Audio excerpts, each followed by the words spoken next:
Hey, this is Rob Konrad from Switzerland. And when he was 14 years old, Christian Picciolini, son of a middle-class Italian immigrants family in the United States, joined and later became a leading figure in the first organized neo-Nazi white power skinhead group in the US. He recruited young people into the organization. He committed countless acts of violence against people of different race and religion, and fought for his ideas and ideals of white supremacy. He continued like this for 8 years until he started to have conversations with the people he believed to be so despicable and realized that they are actually more alike than different. And eventually he changed his mind and he left the organization.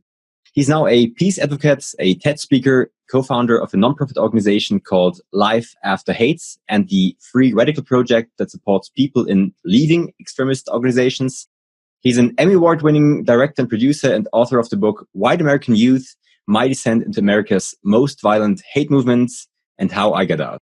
Thank you for taking time, Christian Picciolini.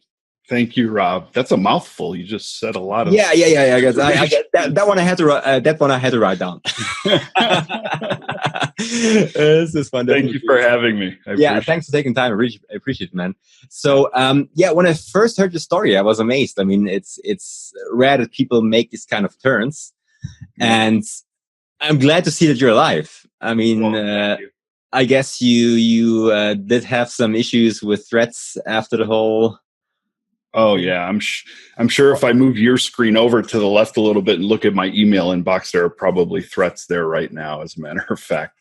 But yeah, no, I left that movement 23 years ago. When I was 22 years old. I got in 1987 when I was 14. And, when I got in, it wasn't about the ideology. I didn't know anything about that at 14 years old. I don't even know that I studied, National Socialism or Nazi Germany in school or paid much attention at that point. What I was looking for was a sense of identity and community and purpose. I didn't feel like I got that growing up, or at least I struggled with it. Yeah, that's what I was a bit surprised about to hear, because you didn't come from a family of abuse and alcoholism and broken home with radicals already in your family. That you came from a normal middle class Italian family, 2 parents, so they were working a lot, but that's about it, I would say. Right. And here is the secret information: is most people who become extremists come from pretty normal backgrounds. They don't come from radicalized families. Actually, the Anti-Defamation League in the United States published a statistic that said that 90% of people that join extremist movements don't, they're not radicalized in the family. They're radicalized outside of the home. So my story is actually very typical in the movement. But I did have, there was trauma in my life. There was that sense of abandonment, which can sometimes feel like the loss of a parent as a child, as if a parent dies psychologically anyway. It's a lot. For some people, it could be a very deep pothole that you step into as far as what detours your life, or it could be, a multitude of very shallow potholes. I would say I had a multitude of shallow potholes. I dealt with the crisis of, am I Italian or am I American? What's your identity? Yeah, it was an identity crisis because I lived in such an Italian bubble in a town in Chicago with the same families from the same villages in Italy that my parents came from. So they were very close with each other, and I didn't live outside of that as a kid. But the rest of the world was America, and I wanted to be there, and I started to resent who I was. I started to resent my parents because I felt abandoned by them. So I think that really, because I never resented who I was. I was very proud of being Italian. I'd gone to Italy, during the summers almost every year as a kid growing up. And that was the only time I saw my parents because they were working every other day. For me, it was more about wanting to belong to something, wanting to find that community, that family that I thought I was missing. And then I was always driven by purpose. I was always very idealistic. The problem is nobody found me to channel that energy into something positive. Somebody found me to channel it into something negative. And that was Clark Martel, right? That was a skinhead by the name of Clark Martell, who was, I believe 26 years old at the time when I was 14. And I was standing in an alley in a back street, smoking a joint, and he came up to me, and he grabbed the joint from my mouth, and he said, "That's what the communists and the Jews want you to do, to keep you docile, to keep control of you." I didn't know what a communist, a Jew, or even what the word he used was, docile. But he paid attention to me. Okay. And after that, he put his hand on my shoulder, and he was very nice to me. And he brought me close, and he said, "You should be proud of who you are. And there are people who want to take that away from you." And that's all I needed to hear, because it didn't matter what he was selling. I would have bought it. Mm-hmm. I found it very interesting in your book. You described when you went to those first meetings and when you kind of felt the energy in the room, and you felt the people screaming and all sharing the same idea. That's something you really connected to. That's where you felt a purpose for the first time, really. Oh, yeah. I mean, it was like I was on a different planet. And I had been sheltered in this Italian-American, very small world for so long that suddenly I saw that there was something else outside, and they welcomed me. And it was, they wore uniforms. It was that identity. It was all crystal clear and very standard. The community, everybody was friendly, and they hugged each other, and the purpose was very clear. They told you exactly what they wanted you to do, who to hate, who to hurt. And then I started to believe it. Yeah. And then I started to push it. And it didn't take long for you to adapt, really. So to kind of get sucked into the ideology. No, not at all. Not long at all, because at first it wasn't about that. It was about the music and the friendship and dressing a certain way that now all the people that had bullied me growing up for who I was, whether I was short or because my parents didn't speak perfect English, or the clothes that they put me in as a kid that I didn't have any control over. When I shaved my head and I wore boots, they would cross the street and they would avoid me. Mm-hmm. That made me feel like I had gone from powerless to powerful. It wasn't true power, of course. I had gone from worthless to somebody who was saving the world. I thought I was, because that was the only information I got, and I swallowed it because I needed to stay a part of it. Mm-hmm. But I believed it too, because I didn't know anything before that. So that was the only information that I had.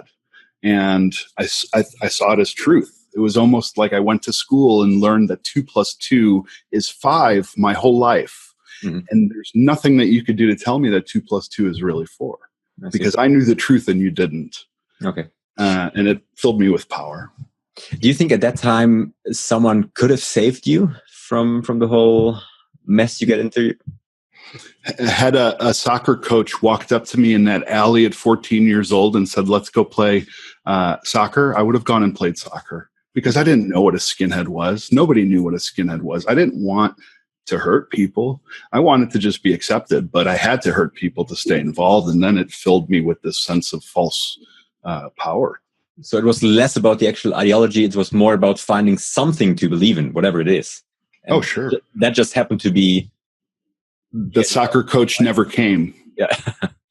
That's what happened. Is the soccer coach never came, and that other person did. And how I do my work now is I try and be that soccer coach for people, both as they're feeling marginalized and starting to look into these types of things, or when they're in and they've recognized, this is not what I want to do. This is not what I agree with, but I can't leave because there's nothing to go back to. Yeah. Because everybody, I tell you, Rob, everybody in that movement and any extremist movement questions it at some point, because it's illogical. It can't work. It's not natural to want to hurt other people simply for, what they believe or what they look like or who they believe in. But it is natural to question those things, and it's important that when they do, they have a way out. Okay. In your book, you describe rather graphically how you were, beating up people of the skin colors, and for no reason except that they have the wrong skin color, or that they're of Mexican descent, or Jewish, or black, or whatever. When was the first time when you felt it's not right what I'm doing here? I mean, there must have been a point, you didn't grew up with violence, so there must have been a point where you thought, hey, maybe beating up somebody or beating somebody into a bloody pulp is not the right thing to do. Every time. Every time I hurt somebody, I felt it was wrong. So why did you do it? Because I felt that the benefit that I received from it, this sense of respect or this, belonging was more important to me than the fact that I was hurting somebody else. Here's the truth is I hated myself. That's why I hated other people. I was projecting my own self-hatred. So when I hurt other people, it was making them feel worse than I did was sometimes the only way I could feel good about myself at that time. So I fooled myself into thinking that it was like a drug. When I hurt other people or when I preached this ideology or when I sang racist music on a stage, it was like a drug. It made me feel good for a short time, but I always knew it was killing me and everybody around me. But I couldn't stop because I knew that if I stopped, it would kill me, or it was all I had. What would I go back to? Okay. Yeah, you wrote just a sentence I wrote down, actually. You wrote that the violence and dominance became pleasurable and you felt completely in control of your life. That's something that stuck with me. And I was completely out of control. Yeah. See, that was the feeling that I felt in control, but there was no control in my life. I lost everything I had because of that lack of control. So for about 8 years, you kind of rose the ranks and became a pretty prominent figure. You got a lot of people into the organization. At what point did you start to feel, okay, that maybe this is something that shouldn't continue for forever? I would say right around the time I was 18 years old. That's when I met a girl that I fell in love with, who was not a part of anything that I was involved in. In fact, she hated it. Mm-hmm. But somehow we found a way to love each other. And at 19 years old, we got married, and we had our first child. And at 21, we had our second. And certainly from the time I met her, I was challenged that sense of identity, community, and purpose for the first time since I was recruited. Because now I had to think, was I a father or was I a hate monger? Was I involved in this family, or was I involved in this other family that I had surrounded myself with to boost my ego? And my purpose came in question. So that was really, I would say that was the first major catalyst for me. But there were certainly many, many more as I started to meet more people and be open to that and have meaningful interactions for the first time. And then when came the point when you said, I want out, I want to leave this organization, I want to kind of cut the ties to everything, I want to leave this old family and start a new one somewhere else with another purpose? Yeah, I would say in 1995, very early in 1995, after I decided that I was running the record shop at the time to sell racist music, but I was also selling other music as well, hip hop and punk rock and heavy metal. And I never expected to sell any of that. 75% of what I was selling was music I was importing from Europe that was racist. Mm-hmm. But people came in to buy that music who were Black, who were Jewish, who were gay, who were Asian. And over time, I started to connect with them. I started to see them as human beings instead of the demons that were in my head, because I'd never had these types of interactions with people. And I started to feel that I had more in common with them than the people that I thought were my family. So, it was a long process of it was not a quick transformation. I think, it took 8 years, really, because every day that I was impacted by people, both good and bad, it would either push me further into what I was doing or pull me farther away from it. The problem was nobody ever committed to either one of those. If somebody had committed to pushing me further away by attacking me or by insulting me or shaming me or any of those things that I completely deserved at the time, probably, that would have pushed me further away. If somebody would have committed on the other side also to saying, you know what, like the people in my record store who were compassionate to me even when they didn't have to be, then I probably would have gotten out earlier. Okay. And it's not their responsibility. I would never make it the potential victim's responsibility to be compassionate to somebody who can hurt them. But I think that as human beings, if we all just do that all the time, are just compassionate, you never know who you're affecting. Okay. How did that work out practically? I mean, you were a white supremacist, where you had or still have tattoos all over your body. Why did black people and Jews and gays come into your record store in the first place? That's a good question. I wish I knew who they were to this day, because they were strangers at the time who knew me, who knew about my involvement. But I never really knew who they were until I started to get to know them, and I wish I knew. And I think that they were just very brave, very forward-thinking people who maybe saw something in me that I didn't see at the time,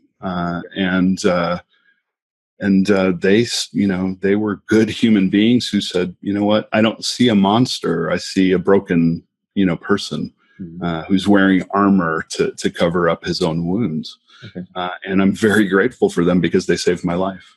Okay. What kind of conversations did you have with these people that opened your eyes? What were you talking about? At first it was just about music. It was a music store. So they would ask for recommendations and I had no idea how to recommend hip hop at the time. I don't think I'd ever listened to a hip hop song. Not exactly your kind of music, huh? No.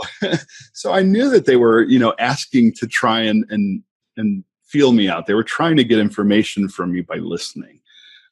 So some of the very impactful conversations, there was a young black man who had come in several times.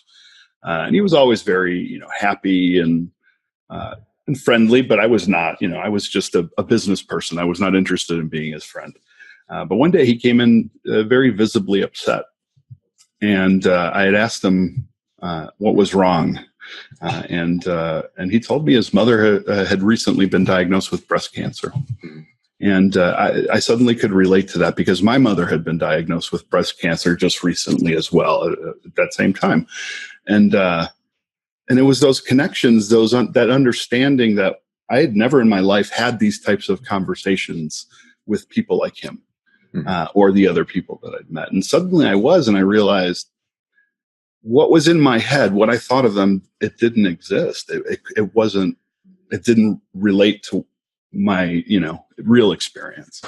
And the more I had these situations occur, the more I realized I was being fooled. And that I was fooling myself because I went along willingly. Yeah. The people from your former organization, what kind of people were these? I mean, did they all come from similar backgrounds? Did they have the same struggles? Yeah. A certain pattern that you saw with all these people. Everybody had their own trauma, some form of it. It could have been abuse. It could have been, neglect. It could have been privilege. It could have been poverty. It could have been a million things. People who witnessed their father commit suicide at a young age, or children of divorce. Every single person was broken, just like every human being is broken, frankly. Unfortunately, these human beings that I was involved with were intercepted by somebody who had a motive.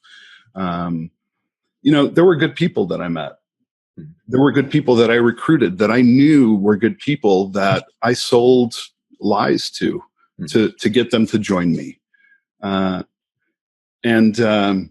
were bad people too. There were people who were so broken that if they weren't institutionalized or put in prison, they wouldn't have people wouldn't have been safe. But there were good people. And I'm sure, even in Switzerland, you've heard, our president here say the phrase "very fine people on both sides" when he was talking about the Charlottesville rally. And certainly that's, a point of anger. And I was very angry when I heard that. And then I thought about it. And then I had to believe that there were very fine people on both sides, because if I didn't believe that, then I would be denying myself my own change and everybody else that I've worked with over the years. And in fact, I've since that rally worked with many individuals who were there, who've since denounced it and said, I don't want to be a part of that. It suddenly became real to them. And it's not behind their computer screens anymore. Suddenly they're faced with, fights and words and people dying. And that might be enough for some people to say, this whole club, this social club I was a part of, is not what I want to be a part of anymore. I see. Tell me a little bit about the work that you're doing now in your organizations. Well, I help people disengage from extremist movements, and I work with people on the far right. I work with people who are Islamic State supporters, people on the far left, and because I really do believe that people gravitate to these movements, these extremist movements, for the same reasons. It's not because of ideology. It's because of that search for identity, community, and purpose, and our broken journey for that. And I don't argue with people. I don't tell them that they're wrong. I want to, of course. I hear some awful things come out of people's mouths that really are no different than anything that I said when I was, 15 years old. So I recognize how ridiculous it is. And I filter that noise out. And I listen very, very closely for their potholes, that brokenness in them, and then I fill them. I will work with people to get job training or an education or mental health therapy or tattoo removal or life coaching or even family counseling. Because when people start to feel better about themselves, when those voids are filled, there's no reason to blame the other for something that is happening in their life, because they're accountable. They now know it's because of their own brokenness that they do that. But I don't stop there. I also I introduce them to the people that they think that they hate. And I've had conversations. I've sat for hours with Holocaust deniers and Holocaust survivors and, Islamophobes and imams and Muslim families having dinner. And it's a really beautiful thing to see that demonization be destroyed by humanization. How do you get those people at the same table? I have to turn them away. I have so many people reaching out to me saying, I want to be your Jewish person that meets with that Nazi, or I want to be the gay person who shows that person who hates me that he has or she has nothing to hate. I don't have to ask, because I have so many people asking me to do that. Okay. Oh, that's interesting. Okay. Do you feel, or how do you feel about your former self 20 years later?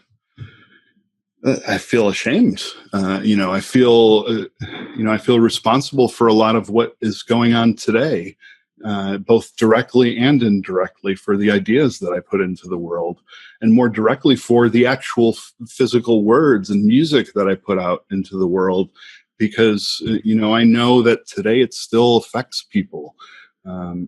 Just recently I found out that Dylan Roof, who massacred 9 people in Charleston, in Charleston, South Carolina, in 2015, 4 months before he had walked into that church, had posted on a white supremacist website my band's lyrics, asking for more music from my band. Now, this is 20 plus years after I had written it, many, many years after I've left, after fighting to try and have that music removed. And of course, it'll never go away. Because of the internet, but those are the consequences of our words, even when we're finished speaking them years later, and I feel responsible for that. 20 years ago, there was no internet, so it was just in the very early stages. And I'm lucky because of that, because if the internet was around, I'd be in a lot more trouble. Let me just tell you that. Now it's just much more amplified than 20 years ago. So does it worry you how easy it is for influencers like your former self to access young people who are looking for purpose, for meaning in their life? Yeah, and I think everybody would agree that the internet is full of millions of young people who feel marginalized, who maybe don't have, positive relationships or any relationships in real life, who build them online. And online, you can be anybody you want. You can have any identity. You can join any community. That's what it's for. And, your purpose now is curated for you because it is fed to you based on your interests, like news. And what's disturbing the most to me, Rob, right now is the way that they're actually, that extremists are recruiting people online, because they know that there are marginalized people there. But they're going to traditional safe zones on the internet, places like forums dedicated to depression and autism spectrum disorder. They're starting to recruit younger by recruiting over multiplayer gaming. When they're young people wear headsets and they're playing, whatever game. But they're also putting messages in videos that are online about video games like Minecraft and Roblox and Fortnite. People go to YouTube and they watch videos of people playing video games. I used to like to play video games when I was a kid, not watch people play them on the internet. I never understand why people watch recorded games. It's a thing. It's very popular. I mean, there are millions and millions of views, but in these videos, sometimes, in a very benign Minecraft video, in the middle of it, you'll hear somebody trying to recruit you into, what do you think about the Jews? Do you believe in the Holocaust? Things like that. And then, they kind of do it to desensitize young people to it. They make memes and jokes about it, so people spread it around and laugh about it, so that something like the Holocaust becomes a fable. It becomes ancient history, and it doesn't affect people. And, it's a thing. It's called mimetic warfare, where we can desensitize people by giving them the same information over and over and over so that they get so tired of hearing about it, or they just accept it that it doesn't have the same impact anymore. So they're using so many tactics now because of the internet. Not to mention fake news and propaganda that I used to have to read in a book, now can be accessed with a click, and it's actually fed to you because now you've gone down a rabbit hole. You've watched one video on accident, and your recommended feed thinks that you want to watch more. So the internet is radicalizing us. Okay. So these are organized efforts to influence other people. So these are not individuals who are, speaking their mind. These are organized efforts by radical groups to radicalize other people. It's not so much about the groups anymore these days like it was when I was involved. Now it's much more of a leaderless resistance. And the internet really made it that way for people to be connected without a central structure. It's led by movements, by the idea and the leaders, but the people are the ones engaging in this. It's the followers. It's people who are good graphic designers take it upon themselves to make flyers for the internet or memes, and good writers post blogs. Some people are making podcasts. It's really anything that you or I can do to have a presence on the internet to boost your podcast or to talk about my book or anything like that. They're doing, and they can now monetize it. We never could figure out how to make money back in those days. We sold music, and we sold a lot of it, but it wasn't, I never received a paycheck for the movement or for my music. Now they're making money off of YouTube ads because their videos are getting millions of views. They're making subscriptions off of their podcasts. They're buying Bitcoin and investing that. They're creating their own social networks because they're being deplatformed from the mainstream ones, so they've created their own. This is a whole ecosystem that they've now created that is not just a fringe movement. This is now part of the fabric of our society, no matter where we live, especially in Europe. I mean, we've seen the far right grow immensely over in Eastern Europe, especially. Yeah, in Eastern Europe. I have to say it because, I know people are probably tired of hearing about it. Maybe not you in Switzerland, but Americans are tired of hearing about it. But the influence coming from Russia with these disinformation campaigns and the propaganda, that's really where this is coming from. Thousands and thousands of sock puppets and chat bots and are still continuing today, even, having started before our election for president. But you're seeing that rise in Eastern Europe because there are former Soviet republics that Putin wants to reclaim again. So he's grooming all these players throughout the world. One thing that scares me is that during World War II, Hitler didn't have worldwide support for his ideas. He had a few allies, but they were insignificant. The ideas that are now spreading with the far right are much more far-reaching across Europe and the United States, and even in places like Brazil, where Bolsonaro is on the verge of potentially being elected. This is far scarier to me because the widespread acceptance of nationalism, extreme nationalism, is growing, and it's something I don't want to see happen.